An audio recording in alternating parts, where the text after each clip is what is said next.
ಎಲ್ಲರಿಗೂ ನಮಸ್ಕಾರಗಳು. ಋಗ್ವೇದ ಕ್ಲಾಸಸ್ಗೆ ಸ್ವಾಗತ.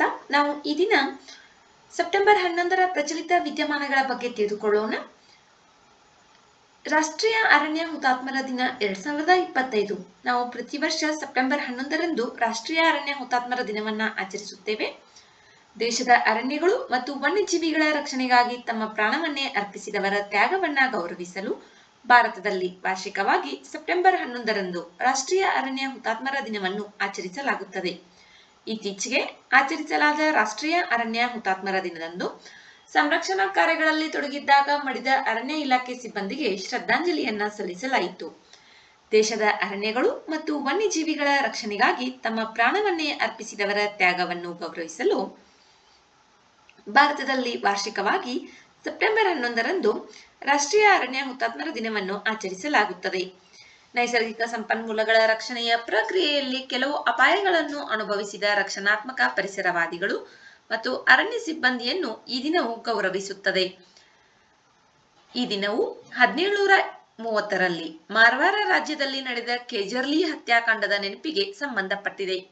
ಆಗಿನ ಮಹಾರಾಜ ಅಭಯ್ ಸಿಂಗ್ ಅವರು ತನ್ನ ಹೊಸ ಅರಮನೆಗೆ ಮರವನ್ನು ಒದಗಿಸಲು ಕೇಜರ್ಲಿಯ ಬಿಷ್ಣೋಯ ಗ್ರಾಮದಿಂದ ಕೇಜ್ರಿ ಮರಗಳನ್ನು ಕಡಿಯಬೇಕೆಂದು ಒತ್ತಾಯಿಸಿದರು. ಆದಾಗ್ಯೂ ಅವರ ಕ್ರಮವನ್ನ ಬಿಷ್ಣೋಯ ಸಮುದಾಯವು ವಿರೋಧಿಸಿತು. ಅವರು ಯಾವಾಗಲೂ ನೈಸರ್ಗಿಕ ಸಮುದಾಯದ ಬಗ್ಗೆ ಬಹಳ ಸೂಕ್ಷ್ಮವಾಗಿರುತ್ತಾರೆ. ಅಮೃತಾದೇವಿ ಬಿಷ್ಣೋಯ್ ನೇತೃತ್ವದಲ್ಲಿ ಗ್ರಾಮಸ್ಥರು ಮರಗಳನ್ನು ರಕ್ಷಿಸಿಕೊಳ್ಳಲು ಅಪ್ಪಿಕೊಂಡು ಪ್ರತಿಭಟಿಸಿದರು. ದುರಾದೃಷ್ಟವಶಾತ್ ಮರಗಳನ್ನ ರಕ್ಷಿಸುವಾಗ ಅಮೃತಾದೇವಿ ಮತ್ತು ಗ್ರಾಮದ ಅನೇಕ ಸದಸ್ಯರು ಮರಣವನ್ನ ಹೊಂದಿದರು. ಅವರಲ್ಲಿ 363 ಜನರು ಪ್ರತಿಭಟನೆ ನಡೆಸುತ್ತಿದ್ದಾಗ ಸಾವನ್ನಪ್ಪಿದ್ದಾರೆ ಎಂದು ಅಂದಾಜಿಸಲಾಗಿದೆ. ಇವರ ಈ ಪರಂಪರೆಯು ಚಿಪ್ಕೋ ಚಳುವಳಿ ಸೇರಿದಂತೆ ನಂತರದ ಸಂರಕ್ಷಣಾ ಚಳುವಳಿಗೆ ಸ್ಫೂರ್ತಿ ನೀಡಿತು. ಇದು ಭಾರತದ ಪರಿಸರ ನೀತಿಯನ್ನ ರೂಪಿಸಿತು. ಈ ತ್ಯಾಗವನ್ನು ಗುರುತಿಸಿ ಭಾರತದ ಪರಿಸರ, ಅರಣ್ಯ ಮತ್ತು ಹವಾಮಾನ ಬದಲಾವಣೆ ಸಚಿವಾಲಯವು 2013ರಲ್ಲಿ ಸೆಪ್ಟೆಂಬರ್ 11ನ್ನು ರಾಷ್ಟ್ರೀಯ ಅರಣ್ಯ ಹುತಾತ್ಮರ ದಿನವೆಂದು ಘೋಷಿಸಿತು. ರಾಷ್ಟ್ರೀಯ ಅರಣ್ಯ ಹುತಾತ್ಮರ ದಿನದ ಮಹತ್ವವೇನು? ಅಕ್ರಮ ಮರ ಕಡಿಯುವಿಕೆಯಿಂದ ಹಿಡಿದು ಬೇಟೆಯಾಡುವವರೆಗೂ ಪ್ರಕೃತಿಯನ್ನ ಶೋಷಣೆಯ ವಿರುದ್ಧ ರಕ್ಷಿಸಿದ ಎಲ್ಲರಿಗೂ ಇದು ಗೌರವವಾಗಿದೆ. ಅರಣ್ಯಗಳು ಕೇವಲ ಸಂಪನ್ಮೂಲಗಳಲ್ಲ, ಅವು ಹವಾಮಾನವನ್ನು ನಿಯಂತ್ರಿಸುವ, ಗಾಳಿ ಮತ್ತು ನೀರನ್ನು ಶುದ್ಧೀಕರಿಸುವ ಮತ್ತು ಜೀವ ವೈವಿಧ್ಯತೆಯನ್ನು ಬೆಂಬಲಿಸುವ ಜೀವಸೆಲೆಗಳಾಗಿವೆ ಎಂಬುದನ್ನ ಇದು ಒತ್ತಿ ಹೇಳುತ್ತದೆ. ಪರಿಸರ ಸಚಿವಾಲಯ, ರಾಜ್ಯ ಅರಣ್ಯ ಇಲಾಖೆಗಳು ಮತ್ತು ಶಾಲೆಗಳು ಆಯೋಜಿಸುವ ಸ್ಮಾರಕ ಸೇವೆಗಳು, ಮರ ನೆಡುವ ಅಭಿಯಾನಗಳು, ಜಾಗೃತಿ ಅಭಿಯಾನಗಳು ಮತ್ತು ಶೈಕ್ಷಣಿಕ ಕಾರ್ಯಕ್ರಮಗಳಿಂದ ಈ ದಿನವನ್ನ ಗುರುತಿಸಲಾಗುತ್ತದೆ. ಹುತಾತ್ಮರನ್ನ ಗೌರವಿಸಲು ಮತ್ತು ಪರಿಸರ ಪ್ರಜ್ಞೆಯ ಜೀವನದ ಬಗ್ಗೆ ಜಾಗೃತಿ ಮೂಡಿಸಲು ಸಮುದಾಯಗಳು ಒಗ್ಗೂಡುತ್ತವೆ. ನೆಕ್ಸ್ಟ್, ಇಸ್ಕಂದರ್ ಕೆ ಕ್ರೂಸ್ ಕ್ಷಿಪಣಿ. ರಷ್ಯಾ ಇತ್ತೀಚೆಗೆ ಉಕ್ರೇನ್ನ ಕ್ಯಾಬಿನೆಟ್ ಕಟ್ಟಡವನ್ನ ಇಸ್ಕಂದರ್ ಕೆ ಕ್ಷಿಪಣಿಯಿಂದ ಹೊಡೆದುರುಳಿಸಿತು. ಇಸ್ಕಂದರ್ ಕೆ ಎಂಬುದು 8x8 ಮಿಲಿಟರಿ ಟ್ರಕ್ ಚಾಸಿಂಗ್ನಲ್ಲಿರುವ ರಷ್ಯಾ ನಿರ್ಮಿತ ಮೊಬೈಲ್ ಶಾರ್ಟ್ ರೇಂಜ್ ಕ್ರೂಸ್ ಕ್ಷಿಪಣಿ ಲಾಂಚರ್ ವಾಹನವಾಗಿದೆ. ಇದು ಬ್ಯಾಲಿಸ್ಟಿಕ್ ಕ್ಷಿಪಣಿ ಲಾಂಚರ್ ವಾಹನವಾದ ಇಸ್ಕಂದರ್ ಎಂ ಅನ್ನ ಹೋಲುತ್ತದೆ. SSC-8 ಎಂದು ಕರೆಯಲ್ಪಡುವ ಇದನ್ನ ಫೆಬ್ರವರಿ 2017ರಲ್ಲಿ ರಷ್ಯಾದ ಸಶಸ್ತ್ರ ಪಡೆಗಳೊಂದಿಗೆ ಸೇವೆಗೆ ಪ್ರವೇಶಿಸಿತು. ಇದನ್ನು ಯುದ್ಧತಂತ್ರದ ಕಾರ್ಯಾಚರಣೆಯ ಮುಷ್ಕರಗಳಿಗಾಗಿ ನಿರ್ಮಿಸಲಾಗಿದೆ.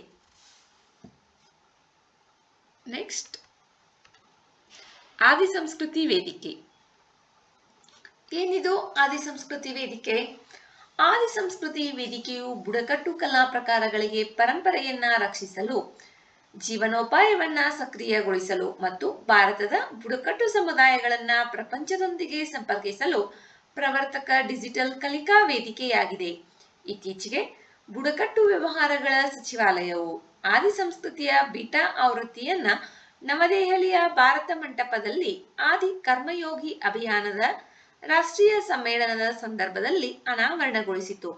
ಆದಿ ಸಂಸ್ಕೃತಿಯ ವೇದಿಕೆಯು ಬುಡಕಟ್ಟು ಕಲಾ ಪ್ರಕಾರಗಳಿಗೆ ಪರಂಪರೆಯನ್ನ ರಕ್ಷಿಸಲು ಅವಕಾಶವನ್ನ ನೀಡುತ್ತದೆ. ಇದರ ಉದ್ದೇಶಗಳು ಬುಡಕಟ್ಟು ಸಮುದಾಯಗಳ ಸಂಸ್ಕೃತಿ ಮತ್ತು ಸಾಂಪ್ರದಾಯಿಕ ಜ್ಞಾನವನ್ನ ಸಂರಕ್ಷಿಸಲು ಮತ್ತು ಉತ್ತೇಜಿಸಲು ವಿಶ್ವದ ಮೊದಲ ಡಿಜಿಟಲ್ ವಿಶ್ವವಿದ್ಯಾಲಯ ಎಂದು ಇದನ್ನು ಕಲ್ಪಿಸಲಾಗಿದೆ. ಬುಡಕಟ್ಟು ಕುಶಲಕರ್ಮಿಗಳು ತಯಾರಿಸಿದ ಉತ್ಪನ್ನಗಳನ್ನು ಜಗತ್ತಿಗೆ ಪ್ರವೇಶಿಸಲು ಇದು ಆನ್ಲೈನ್ ಮಾರುಕಟ್ಟೆಯಾಗಿ ಕಾರ್ಯನಿರ್ವಹಿಸುತ್ತದೆ. ಈ ವೇದಿಕೆಯ 3 ಪ್ರಮುಖ ಅಂಶಗಳು: 1. ಆದಿ ವಿಶ್ವವಿದ್ಯಾಲಯ ಡಿಜಿಟಲ್ ಬುಡಕಟ್ಟು ಕಲಾ ಅಕಾಡೆಮಿ. ಇದು ಪ್ರಸ್ತುತ ಬುಡಕಟ್ಟು ನೃತ್ಯ, ಚಿತ್ರಕಲೆ, ಕರಕುಶಲ ವಸ್ತುಗಳು, ಸಂಗೀತ ಮತ್ತು ಜಾನಪದದ ಕುರಿತು 45 ತಲ್ಲೀನಗೊಳಿಸುವ ಕೋರ್ಸ್ಗಳನ್ನು ನೀಡುತ್ತಿದೆ. 2. ಆದಿಸಂಪದ ಸಾಮಾಜಿಕ ಸಾಂಸ್ಕೃತಿಕ ಭಂಡಾರ. ಇದು ವರ್ಣಚಿತ್ರಗಳು, ನೃತ್ಯ, ಬಟ್ಟೆ ಮತ್ತು ಜವಳಿ ಕಲಾಕೃತಿಗಳು ಮತ್ತು ಜೀವನೋಪಾಯವನ್ನು ಒಳಗೊಂಡು 5 ವಿಷಯಗಳಲ್ಲಿ 5,000ಕ್ಕೂ ಹೆಚ್ಚು ಸಂಗ್ರಹಿಸಲಾದ ದಾಖಲೆಗಳ ಸಂಗ್ರಹವಾಗಿದೆ. ಆದಿಹಾತ್ ಆನ್ಲೈನ್ ಮಾರುಕಟ್ಟೆ. ಇದು ಪ್ರಸ್ತುತ TRIFED ನೊಂದಿಗೆ ಸಂಪರ್ಕ ಹೊಂದಿದ್ದು, ಇದು ಬುಡಕಟ್ಟು ಕುಶಲಕರ್ಮಿಗಳಿಗೆ ಮೀಸಲಾದ ಆನ್ಲೈನ್ ಮಾರುಕಟ್ಟೆಯಾಗಿ ವಿಕಸನಗೊಳ್ಳುತ್ತದೆ. ಸುಸ್ಥಿರ ಜೀವನೋಪಾಯ ಮತ್ತು ನೇರ ಗ್ರಾಹಕ ಪ್ರವೇಶವನ್ನು ಸಕ್ರಿಯಗೊಳಿಸುತ್ತದೆ. ಇದನ್ನು ರಾಜ್ಯ ಬುಡಕಟ್ಟು ಸಂಶೋಧನಾ ಸಂಸ್ಥೆಗಳ ನಿಕಟ ಸಹಭಾಗಿತ್ವದಲ್ಲಿ ನಿರ್ಮಿಸಲಾಗುತ್ತಿದೆ. ಮೊದಲ ಹಂತದಲ್ಲಿ ಭಾಗಿಯಾಗಿರುವ ರಾಜ್ಯಗಳು ಆಂಧ್ರಪ್ರದೇಶ್, ಅಸ್ಸಾಂ, ಬಿಹಾರ್, ಛತ್ತೀಸ್ಗಢ, ಗೋವಾ, ಗುಜರಾತ್, ಕೇರಳ, ಮಧ್ಯಪ್ರದೇಶ್, ಮಹಾರಾಷ್ಟ್ರ, ಮೇಘಾಲಯ, ಒಡಿಶಾ, ರಾಜಸ್ಥಾನ್, ತಮಿಳುನಾಡು, ತೆಲಂಗಾಣ ಮತ್ತು ಉತ್ತರ ಪ್ರದೇಶ. ಈ ರಾಜ್ಯಗಳು ಬುಡಕಟ್ಟು ಕಲಾ ಪ್ರಕಾರಗಳ ದಾಖಲೀಕರಣ, ವಿಷಯ ಸಂಗ್ರಹಣೆ ಮತ್ತು ಡಿಜಿಟಲ್ ಮ್ಯಾಪಿಂಗ್ಗೆ ಕೊಡುಗೆ ನೀಡಿವೆ. ನೆಕ್ಸ್ಟ್, ಲ್ಯಾಂಕೂನ್ ಹಬ್ಬ. ಇದು ಅಸ್ಸಾಂ ರಾಜ್ಯಕ್ಕೆ ಸಂಬಂಧಪಟ್ಟಂತಹ ಒಂದು ಹಬ್ಬವಾಗಿದೆ. ಇದರ ಬಗ್ಗೆ ತಿಳಿದುಕೊಳ್ಳೋಣ. ಅಸ್ಸಾಂ ರಾಜ್ಯದಲ್ಲಿರುವ ತಿವಾ ಸಮುದಾಯದಿಂದ ಆಚರಿಸಲ್ಪಡುವ ಈ ಹಬ್ಬವು ಒಂದು ಸಾಮಾಜಿಕ ಧಾರ್ಮಿಕ ಕಾರ್ಯಕ್ರಮವಾಗಿದೆ. ಇತ್ತೀಚೆಗೆ ಅಸ್ಸಾಂನ ಕರ್ಬಿ ಆಂಗ್ಲಾಂಗ್ ಜಿಲ್ಲೆಯ ಓಂಸುವಾಯ್ ಗ್ರಾಮದಲ್ಲಿ ತಿವಾ ಬುಡಕಟ್ಟು ಜನಾಂಗದವರು ಲ್ಯಾಂಕೂನ್ ಹಬ್ಬವನ್ನ ಆಚರಿಸಿದರು. ಈ ಹಬ್ಬದ ಸಮಯದಲ್ಲಿ ಜನರು ಮುಂಬರುವ ರಬಿ ಬೆಳೆಯ ಋತುವಿನಲ್ಲಿ ಉತ್ತಮ ಫಸಲಿಗಾಗಿ ಪ್ರಾರ್ಥಿಸುತ್ತಾರೆ. ಸಂಗೀತ ಮತ್ತು ನೃತ್ಯ ಸೇರಿದಂತೆ ಸಾಂಸ್ಕೃತಿಕ ಕಾರ್ಯಕ್ರಮಗಳು ಸಹ ಕಾರ್ಯಕ್ರಮದ ಭಾಗವಾಗಿವೆ. ತಿವಾ ಜನರನ್ನು ಲಾಲುಂಗ್ ಎಂದು ಕರೆಯಲಾಗುತ್ತದೆ. ಇವರು ಈಶಾನ್ಯ ಭಾರತದ ಅಸ್ಸಾಂ ಮತ್ತು ಮೇಘಾಲಯ ರಾಜ್ಯಗಳಲ್ಲಿ ವಾಸಿಸುತ್ತಾರೆ.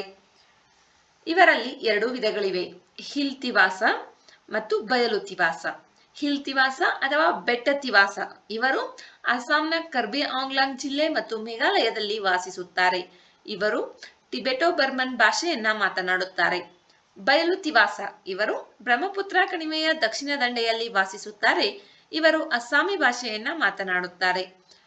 ಇವರ ಸಮಾಜದಲ್ಲಿ ಮಾತೃವಂಶೀಯ ವ್ಯವಸ್ಥೆ ಇದೆ. ತಿವಾ ಹುಡುಗನು ಹುಡುಗಿಯನ್ನು ಮದುವೆಯಾಗಲು ಹೋಗುತ್ತಾನೆ. ಈ ವ್ಯವಸ್ಥೆಯನ್ನು ಕೋಬಿಯಾ ಲೀವಾ ಎಂದು ಕರೆಯಲಾಗುತ್ತದೆ. ತಿವಾ ಬಿಹು, ಜೋನ್ಬಿಲ್ ಮೇಳ, ಸಗ್ರಾಮಿಸಾವಾ, ಲ್ಯಾಂಕೂನ್ ಪೂಜಾ ತಿವಾ ಬುಡಕಟ್ಟುಗಳ ಪ್ರಮುಖ ಹಬ್ಬಗಳಾಗಿವೆ.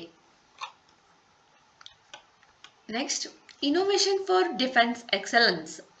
ರಕ್ಷಣಾ ಶ್ರೇಷ್ಠತೆಗಾಗಿ ನಾವೀನ್ಯತೆಗಳು. ರಕ್ಷಣಾ ನಾವೀನ್ಯತೆ ಸಂಸ್ಥೆ ಸೆಪ್ಟೆಂಬರ್ 9, 2025ರಂದು ನವದೆಹಲಿಯಲ್ಲಿ EDCIL ಲಿಮಿಟೆಡ್ನೊಂದಿಗೆ ಒಪ್ಪಂದಕ್ಕೆ ಸಹಿ ಹಾಕಿತು. ಈ ಸಹಯೋಗವು aspire accelerating strategic progress in research and education ಕಾರ್ಯಕ್ರಮದ ಅಡಿಯಲ್ಲಿದೆ.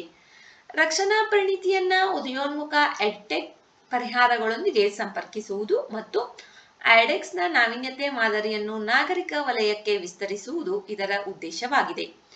ಐಡೆಕ್ಸ್ ಎಂಬುದು ರಕ್ಷಣಾ ಸಚಿವಾಲಯದ ಪ್ರಮುಖ ಉಪಕ್ರಮವಾಗಿದ್ದು, ಇದನ್ನು ಭಾರತ ಸರ್ಕಾರವು 2018ರಲ್ಲಿ ಆರಂಭಿಸಿತು. EDCIL ಶಿಕ್ಷಣ ಸಚಿವಾಲಯದ ಅಡಿಯಲ್ಲಿ ಮಿನಿರತ್ನ ವರ್ಗ 1ರ ಕೇಂದ್ರ ಸಾರ್ವಜನಿಕ ವಲಯ ಉದ್ಯಮವಾಗಿದ್ದು, ಎಜುಟೆಕ್ ಮತ್ತು ಸಲಹಾದಲ್ಲಿ ಪರಿಣಿತಿಯನ್ನ ಹೊಂದಿದೆ.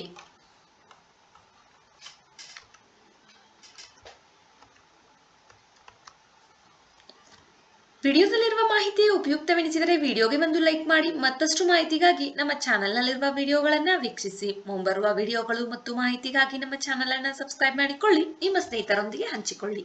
ಧನ್ಯವಾದಗಳು.